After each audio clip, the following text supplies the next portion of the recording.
Hello' everyone. ল'ৰাই ভাতকেৰেলা খাবলৈ একেবাৰে ভাল নাপায় আৰু মই মাকজনী হৈ যিজনৰ ভাতকেৰেলা কেইটামান বুদ্ধি কৰি খুৱাব নোৱাৰিলে জানো হ'ব। তাকে ভাবি আজি বনালো ভাতকেৰেলাৰ ফ্ৰাই।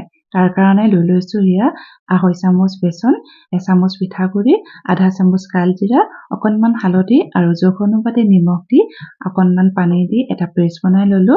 তাৰপিছত ধুনীয়াকৈ ভাতকেৰেলাখিনি সানি ললো। আনফালে কেৰাহীখন গেছত গৰম হ'বলৈ দি অকণমান মিঠাতেল দিলো আৰু তেলখিনি গৰম হৈ যোৱাতে ভাতকেৰেলাখিনি এটা এটাকৈ ফ্ৰাই কৰি লৈ লৈছো। ইলুটি কৰি ধুনীয়াকৈ সিজাই ললো। এয়া দেখিছেনে ধুনীয়াকৈ ভাতকেৰেলা কেইটা ফ্ৰাই কৰা হৈ গৈছে। এতিয়া কেৰাহীৰ পৰা নমাই ৰাখি লৈ লৈছো। অকণমান ঠাণ্ডা হোৱাৰ পিছত ইহঁত দুইটাকে খাবলৈ দিছো। এয়া দেখিছেনে ধুনীয়াকৈ খাবলৈ বহি লৈছে আৰু ইহঁতি খাবলৈ ভালেই পাইছে। আপোনালোকৰ ল'ৰা ছোৱালীকো এনেকৈ বনাই খুৱাবচোন, নিশ্চয় খাই ভাল পাব।